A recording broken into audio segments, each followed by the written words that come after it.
Yo, what's going on, everybody? It's your boy Donnie over here with Anime Blinkers, and the final episode of Solo Leveling Season 2 just dropped, coming off of last week's insane heater.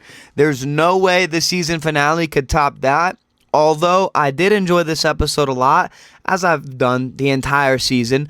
I did find myself super disappointed with a lot of the cut content for this episode and the season in general. This week's episode cut out a lot of context from the original. They cut out an entire 29-page scene from the manhwa, and not only did they change and cut out other manhwa original content, but they added some anime-only scenes. I haven't been bothered at all by any of the anime-only scenes, and while, like I just said, I have enjoyed the anime a ton this season, I believe it did fall short in some areas. With the season finale now, I think it's safe to confirm some characters have officially been cut from the story, and there is some context regarding Jinwoo's guild that we will never get in the anime. So with that being said, before we jump into it, you know the deal. Light up a blinker this week for our girl Hunter Cha Hae-in, because she has been saved and is A-OK. This episode picks up right where it left off last week, as Hunter Sung is trying to determine how to keep Hunter Cha alive. In both the anime and the manhwa, he orders the cameraman to shut off his camera and shadow extracts Byung-gu Min's body to heal Hunter Cha. Although in the manhwa, originally Jinwoo doesn't know if it's possible to extract his shadow without a head, and then proceeds to do so, taking him 3 tries to get it. While in doing so, he notes that Byung-gu Min is resisting shadow extraction, and this is because, as we're told earlier on in the manhwa, Byung-gu quit hunting to be a teacher. He didn't like fighting. He was a very kind and gentle person naturally, so likewise in the manhwa he would resist having his shadow being brought back, as he would think it's not humane. The anime plays this scene differently, saying that Hunter Sung heard Byung-gu telling him to use his powers, playing off of Byung-gu's willingness to help people in need as featured in the anime and manhwa, especially when he joined the raid after he declined Baek's initial proposal. It was also pointed out to me online that in the ending of the last episode, as Jinwoo's turning his head, Byung-gu's voice can be heard calling to him. Still a cool scene, the anime just played it differently. I do think the anime made this scene much more touching, especially towards the end where Byung-gu's shadow is released. The scene prior to Hunter Cha's revival, with the Japanese hunter freaking out about having to go back into battle, played out differently in the anime. The Japanese at this point were told not to worry because the new species was killed and then ordered to pull out from the battle, as opposed to the manhwa, their initial mission had failed and backfired, that being to let the Korean S-rank hunters get killed in the raid. The scene of the Japanese boss talking to the Japanese handler was an entirely anime-only scene. I didn't really see any need for it at all, to be honest. It was pretty irrelevant. Next, we see the hunter teams on the boats having to deal with the excess fleeing ants. There's a 4-page panel cut from the manhwa that plays a supporting role to our 29-page cutscene from this episode, in which we get the equivalent to President Go Gun-hee in America, the head of the Hunter Command Center in the USA, David Brennan, being shown footage of Jinwoo mutilating Broo and fighting in Jeju Island. The director and his assistant talk about the possibility of poaching Jinwoo from South Korea, even though they're allies to the US. They already poached one other hunter, that being Hwang Dong-soo. They also bring up the fact that Sung Jinwoo is the son of the hunter who put Hwang in the hospital. So we see they're potentially going to try and get Jinwoo to their country, which, if you know Sung Jinwoo's character, you'll know they probably have a slim chance at getting him to accept any type of offer. Now we go to our boy Jinwoo finally reaching level 100. Although it feels like he's at level 1000, he very obviously goes to shadow extract the king ant that he just defeated. As we get this dope scene, note the anime added the cocoon metamorphosis scene. Pretty dope. When the revived ant goes to speak, we get some dialogue cut as Jinwoo deduces that the reason he can talk is because of his level. The story behind his name is there's a famous author who wrote the story Empire of the Ants, so Jinwoo named him after that author. He actually goes to extract the queen as well, but after Baru lets his new master know that the queen isn't a combat type and will only hinder his control over the ants, he releases her. And before sending Baru off to finish the ants, we see his knights are collecting Essence Stone, which are worth a lot in the solo leveling universe, and typically the hunters who raided the dungeon have the right to them. But Jinwoo, being the guy that he is, commanded his soldiers to put them down and instructed that they're for the victims of the Jeju Island and will be used to help them. Speaking to our boy's character, strong and silent, but also very thoughtful, caring, and kind-hearted. The scene of Jinwoo saving everyone on the helicopter while riding Kaisel was another anime-only adaptation. While you won't catch me complaining about those additions, I definitely have gripes about a lot of the missing content, which brings us to our next scene right after we get a little taste of Zhigang Li's abilities. Basically the only display we get all series. We have our next cut panel scene, which this has to do with Thomas Andre, a briefly mentioned character in the anime thus far, having brief minor scenes. He was much more prevalent in the original manhwa at this point. He'd been clearly established as a national rank hunter from the USA, the guild master of Hwangdong-su, and alluded to be just as strong as Jinwoo or maybe stronger at this point in the story, with the manhwa foreshadowing and implicating that these two could fight potentially sometime in the future. The scenes cut with him previously this season I've gone over in prior deleted content videos, specifically I believe in episodes 7 and 8. But in this week's panel, we get Thomas Andre's assistant walking in on him living the high life as a national rank hunter, kicking back, relaxing in the penthouse as they discuss the Hwangdong-su problem, which is that Thomas wants to recruit Jinwoo due to his exceptional abilities, but he already has Hwangdong-su under his guild, so because of his murdered brother, there's a conflict of interest. This serves to set up and foreshadow two potential fights of Season 3, that being Sung Jinwoo versus Hwangdong-su, which has already been hinted at multiple times in the anime. When she asks, what would you do if those two ended up fighting each other?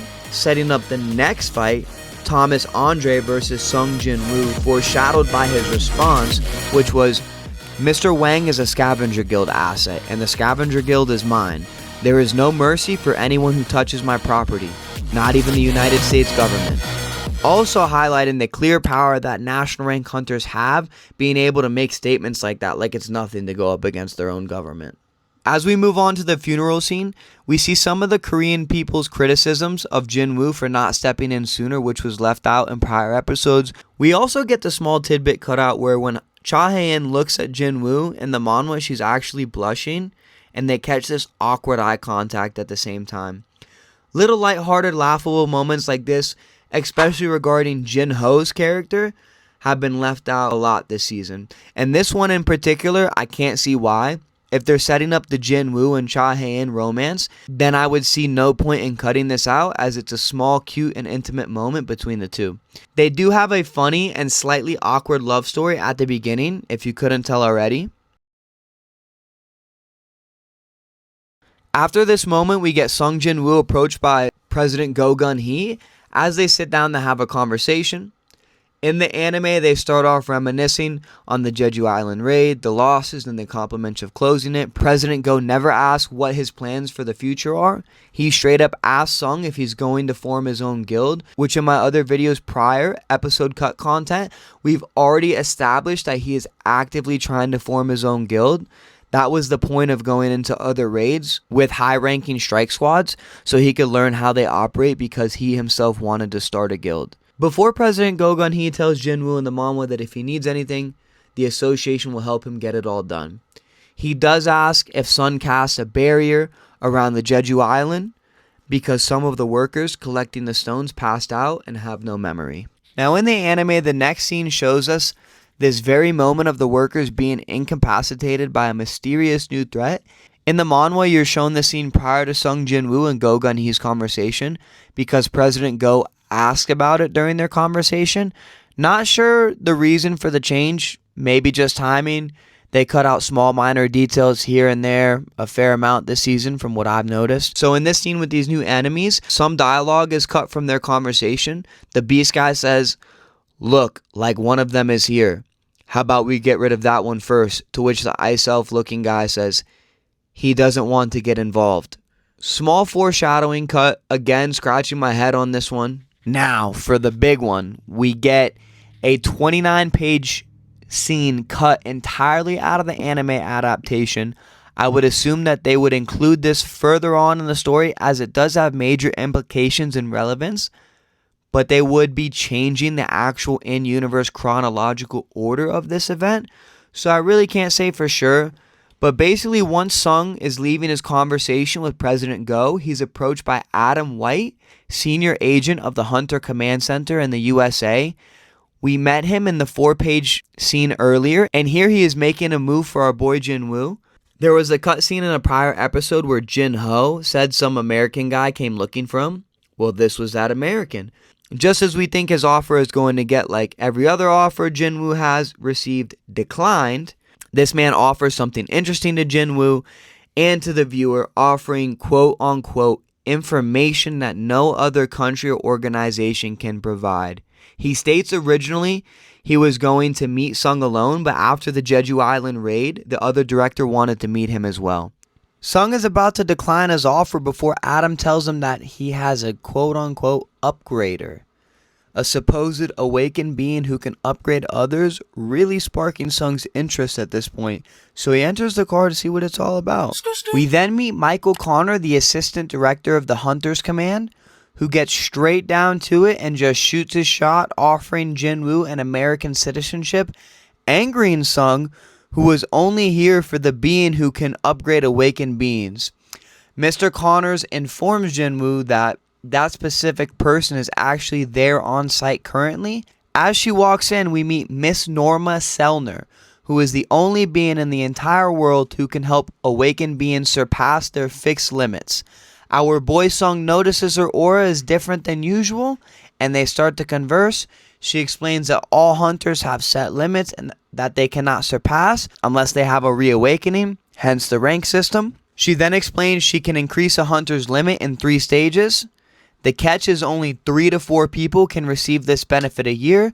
Because she requires a break in between uses of her ability, she explains the effectiveness is different for everyone, but those who have completed all 3 stages have reported increases between 20 to 30% in strength. As Jinwoo thinks to himself, he now understands why Hwang Dong-soo moved to the USA. How could someone say no to that? As Jinwoo highlights the clear value of having someone like this, Mr. Connor ensures that Mrs. Selner is safe and sound and well compensated in return for enhancing the abilities of the hunters that they choose. He then goes to offer Miss Selner's abilities as a gift to Jinwoo, and Jinwoo says, "Isn't this more of a deal?" They then go to offer the terms of the deal, offering Jinwoo first place in Miss Selner's queue and ensuring that he would get the best possible deal with any USA guild of his choosing, giving him his first upgrade for free, a quote-unquote gift, as they say. As Miss Selner goes to upgrade Sung, we see the American Mr. Connor is extremely confident that Sung will make the deal after receiving more power. As Miss Selner is going to upgrade Jinwoo, she's overcome by immense darkness and screams, causing the guards to react by pointing their guns at Sung Jinwoo, only for Mr. Connor to correct them, telling them to chill. Do they even know who they're dealing with? Mr. Connor apologizes as Sung Jinwoo is visibly shocked at what happened, and then Mr. Connor informed the guards that if they pulled that stunt with anybody else, like Thomas Andre or Zgang Liu, they'd all be dead. We see Miss Selner is visibly shaken up and covered in sweat. Mr. Connor rushes to get Sung to the airport. We get Miss Selner screaming, "He's a king!" Mr. Connor questioning if that means he's as strong as a national rank hunter, to which she responds, "Can't say for sure. He's a king, but it's not quite the same." She said, while looking into his eyes, it felt like he was looking into me. It wasn't Hunter Sung, it was endless darkness in him staring back. He is limitless, concluding the scene. Miss Selner comes up again in the story multiple times and plays a role in pushing the plot forward, so I really don't know why they took this part out other than the fact that it is 29 pages, and for time's sake they might have cut this along with a lot of other scenes to make sure that the Jeju Island raid and resolution finished in Season 2. I would count on them putting this scene into next season. Moving on in the episode, we see Hunter Sung driving in traffic. He's on a FaceTime call with Jin Ho, telling him he'll find office space right away. They actually already have an office at this point in the manhwa, and Sung Yi asking to join the guild on FaceTime all but confirms my suspicions that they're going to cut out Jin Ho's cousin, who was originally the 3rd member of the guild. She was a famous actress in the story, but also an A-rank hunter and cousin to Jin Ho, And there was multiple scenes cut, not only of Jinho discussing the formation of the guild with Jinwoo, but also the scenes of Jinho and her discussing how to get Jinwoo to join the Yujin guild earlier in the story before Jinho decided to go join Jinwoo. They cut all the dialogue behind the scenes planning that Sung Jinwoo was doing to form his guild all season, just to give us this short and quick reveal that he's making his own guild at the end of the season. The build up for this was done a lot better in the manhwa, and I'm extremely disappointed that they cut out some of these scenes and that they're probably going to cut out Jinho's cousin to replace her role with Song Yi. One of the biggest reasons I think that is that in the FaceTime call, it's very similar to the manhwa version, where Jinho's cousin accepts the guild membership on FaceTime with him in the same type of way. It was a very funny scene in the manhwa because she's a famous actress and Sung Jinwoo wanted to keep things very low-key about his guild, but she immediately posted a selfie with him on her social media. We then see Go Gun-hee give Jinwoo a call asking him to participate in a dungeon raid close to his office in the manhwa. That was the original reason why he called Sung, was because his office was close to that particular dungeon. There's a portion cut before the call that has President Go reminiscing and thinking about Byung-goo's loss and how losing him hurt his heart, showcasing to the viewer more of President Go Gun-hee's character and how deeply he really does care for his people and for his country. So Hunter Sung gets the go-ahead from President Go to enter the gate. Initially, the representative at the gate gives Sung Jinwoo a very hard time because he needs a raid permit and the required amount of team members to enter the gate. But our boy Jinwoo gets President Go on the phone, hands it over to the representative, who gets humbled real quick. In the manhwa, he actually wishes Jinwoo to go break a leg or break his ankle as Jinwoo's entering the dungeon, and it turns into another Red Gate dungeon. As we enter the dungeon, we get another touching panel cutout with Jinwoo remembering words with his mother, pushing him to be more like his father, who was a firefighter before becoming an awakened being, and pushing him to save lives, especially now that he's becoming an S rank, hinting at that with great power comes great responsibility type of vibe.